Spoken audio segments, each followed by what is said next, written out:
On Friday, 2 U.S. officials told CNN that specific intelligence indicators show that North Korea is ready for its sixth underground nuclear test.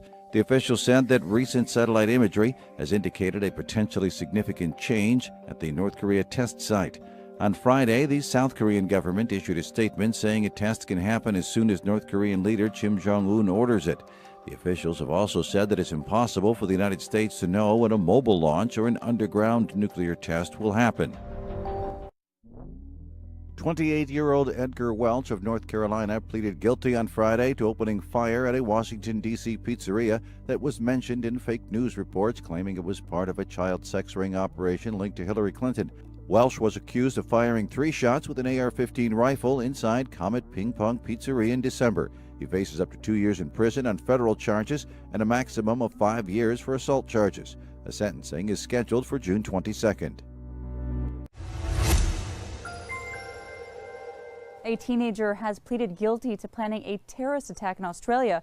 The 16-year-old was arrested last year after allegedly trying to get his hands on a gun and bomb-making instructions. Police say he planned to attack an Anzac Day event in Sydney in April 2016. Anzac Day is an Australian holiday commemorating the First World War battle fought by Australian and New Zealand forces. This is the second Anzac Day terror plot Australian police have busted in the last 2 years. 19-year-old Sevdat Ramadan Basim was sentenced in September to 10 years in prison for plotting to attack an Anzac Day event in 2015. In that case, the teen was convicted of planning to run over and behead a police officer. Basim also talked about painting a kangaroo in ISIS colors, putting explosives in its pouch, and then letting it go in the city.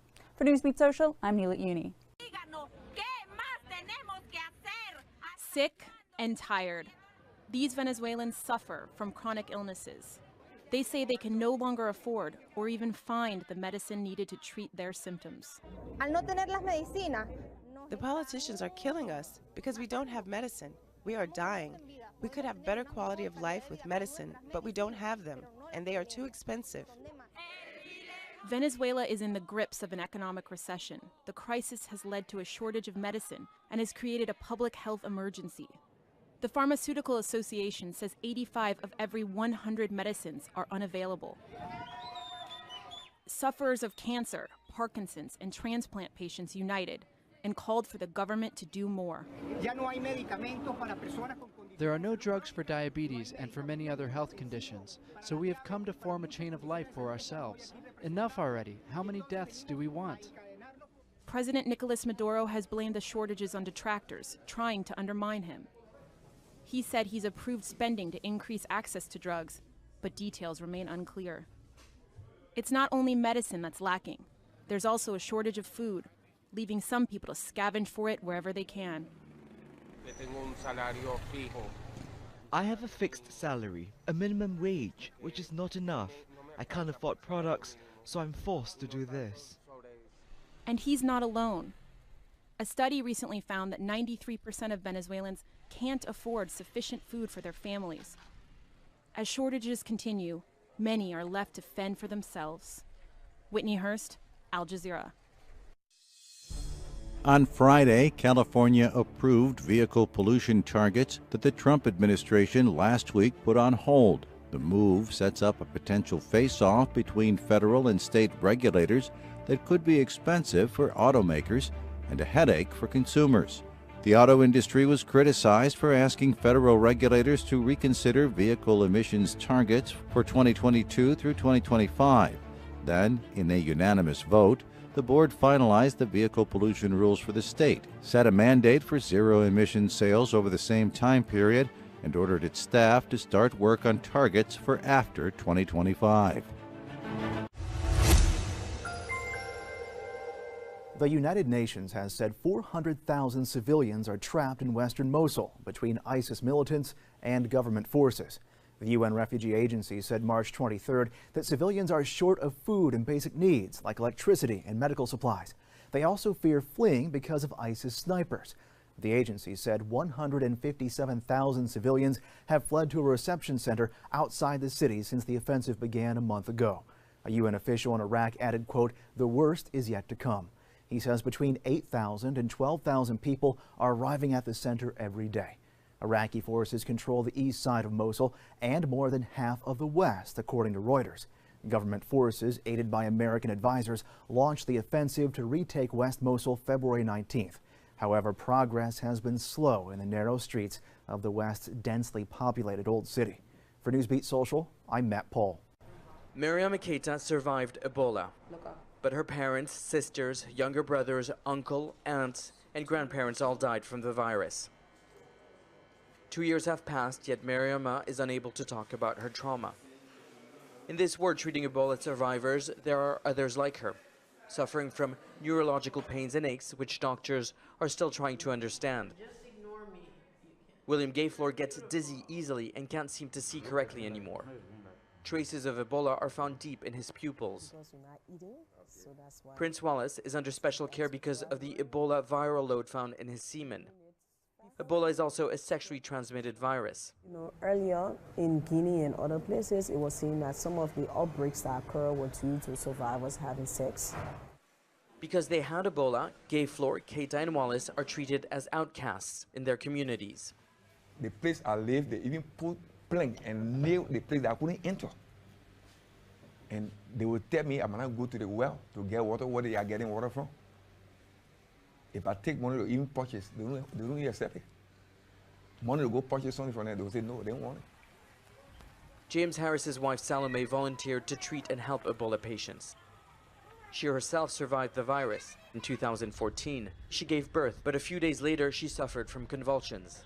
We carried Salome through into the hospital. When we got there, the medical doctor on shift that said she would not touch Salome. Too scared to treat her, the medical staff left her on a stretcher outside the hospital for 12 hours. Eventually, she died. But her baby survived. He's now being treated here for malaria. We asked medical staff if we could visit him with his father, but they wouldn't let us into the ward. Such is the level of fear and distrust the virus continues to have on people. And it's the most vulnerable who suffer the most. They are orphans, children as young as 2. For some, their parents died of the virus. Others were abandoned because a parent had Ebola. No one here wants to adopt them. The outbreak may be over, but the stigmas persist. And yet, there is hope. Few volunteers, nurses, and doctors are not afraid to touch those who survived the virus and offer a brief but precious moment of care. Nicholas Hawk, Al Jazeera, Monrovia. A Chinese Navy ship may soon be headed to the Philippines as ties between the two countries improve. Philippine President Rodrigo Duterte announced March 23rd he extended an invitation for the Chinese ship to visit the country. Following the offer, Chinese Foreign Ministry spokeswoman Hua Chunying said both countries are currently in talks about the naval visit. She went on to say China is willing to strengthen military exchanges and cooperation with the Philippines. The Manila Bulletin reports Duterte has vowed to board the Chinese battleship if it makes the voyage.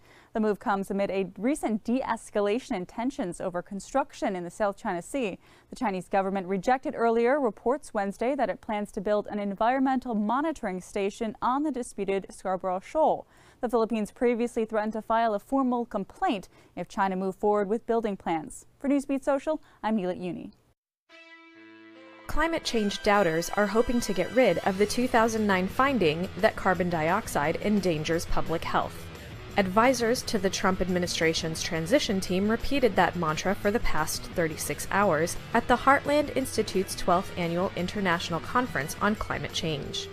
Myron Ebel, former head of Donald Trump's EPA transition team, stated, "You need to contact your members of Congress and you need to make noise, and particularly the scientists here, that the endangerment findings need to be reopened."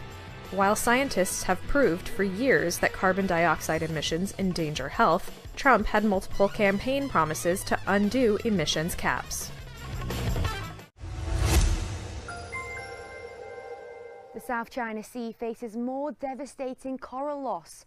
According to the Scientific Reports Journal, a rise in sea temperature killed approximately 40% of coral in the Dongsha Atoll. The study noted a 2-degree rise in sea surface temperature in June 2015, which got amplified to a 6-degree rise in the atoll. The temperature change caused coral to undergo coral bleaching. Coral bleaching occurs when water temperatures are too warm and the coral expel algae living in their tissue. The act of bleaching causes coral to turn white since it loses its major source of food. While coral can survive bleaching, they can become more susceptible to disease and die off. Lead author of the study, Thomas DiCarlo, noted, quote, "The whole reef became a giant swimming pool and just sat there and baked in the sun." For Newsbeat Social, I'm Rachel Latham. A multi-ethnic coalition supported by the United States has struck out on a daring offensive to liberate a dam from the Islamic State. American military support needed to capture the dam included Apache attack helicopters, indirect fire support from artillery, and special forces. American helicopter crews also flew Syrian Democratic forces to a location near the Tapka Dam.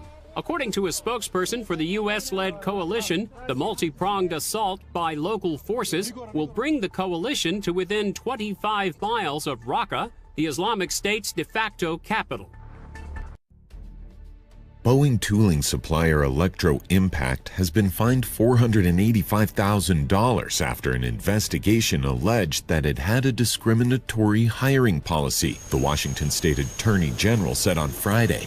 An investigation by Attorney General Bob Ferguson's office found evidence that Electro Impact and its founder refused to hire Muslim applicants and engaged in religious and/or national origin harassment. Ferguson said in a statement on Friday that, quote, discriminating against workers and retaliating against anyone who questions it is illegal. From Sense and Sensibility to Love Actually and Nanny McPhee, British actress Emma Thompson is known for her memorable roles in costumes, dramas, comedies, and fantasy films. But Thompson was getting real with fellow activists in Sweden about dealing with climate change. "I think we've all got to shout as loudly as we can," Thompson told Reuters in an interview. "Ordinary people now need to know more. They need to inform themselves. You can't just sit back and go, 'Look, I recycle.'" Thompson said Norway had long been a green beacon to her, but last year Oslo opened new grounds for exploration for the first time in 2 decades, and this month announced preliminary plans to nominate a record number of blocks in the Barents Sea. "You can't say you want to safeguard the future generations and then drill for more of the stuff that has already put our planet in danger," she said. Currently in cinemas in Disney's Beauty and the Beast remake, Thompson said her next project was directing a film about the 1665 London plague. The Associated Press reports that Marine General Thomas Waldhauser, the commander of U.S. Africa Command, says he would like to be granted more authority to battle al-Qaeda-linked militants in Somalia. The commander told reporters at the Pentagon Friday it would be very helpful to be given more flexibility in combating al-Shabaab militants, both directly and through local partner forces. He said this would allow him to deliver airstrikes in a more timely way. The Associated Press has previously reported that House recommendations for such expanded authorities have been sent to the White House. Waldhauser said he already has held detailed discussions to ensure that expanded U.S. military operations in Somalia would not jeopardize the work of international civilian groups combating famine. CBS News reports that a restaurant owner who came to the U.S. from Mexico is scheduled to be deported to Mexico on Friday. This after Immigration and Customs Enforcement officials landed him in detention. Helen Beristain told local media she voted for President Trump and supported his immigration policy to step up the deportation of undocumented immigrants. Beristain was shocked when, in February, ICE officials took her husband into custody during one of his yearly check-ins. Beristain did not believe that Trump's policy should also apply to someone like her husband, who owns a business, pays taxes, and stays out of trouble with the law. Officials in Israel apprehended a 19-year-old man who is suspected to be behind the 160 bomb threats made to Jewish centers around the world. On Thursday, after months-long international investigation, they believe that in order to cover his tracks, the young Israeli-American teen used advanced camouflage technologies. Following an undercover investigation with the FBI, Israeli security officials arrested the Jewish teen in the southern region of the country. The suspect's identity has yet to be revealed, as well as the reason for doing the crime. According to the nonpartisan Congressional Budget Office, the House Republican health care bill would still leave 24 million more people without insurance while saving less money than before. This would occur even after a series of revisions were made. The newer bill would reduce deficit spending by only $150 billion, while the previous one would have it by $337 billion over the next decade. Republican leaders revised the bill after the initial CBO report. That report found it would insure 14 million fewer people in the first year than under Obamacare. The number would rise to 24 million by 2026, and it would increase premiums for older customers while decreasing them for younger ones. Regardless of the change in cost in the new version, the CBO found its impact would be almost identical. Recently, President Donald Trump issued an order that banned travelers from having laptops and tablets inside the airplane cabin if they're boarding flights to the U.S. from countries in the Middle East and Africa. While it's unclear why the Trump administration has decided to enact this rule, what's more clear is that one airline thinks the situation is funny. On Thursday, Royal Jordanian Airlines took to social media to share their perspective on the situation. The company posted a picture on Twitter of a list of 12 things to do on a 12-hour flight without your laptop or tablet.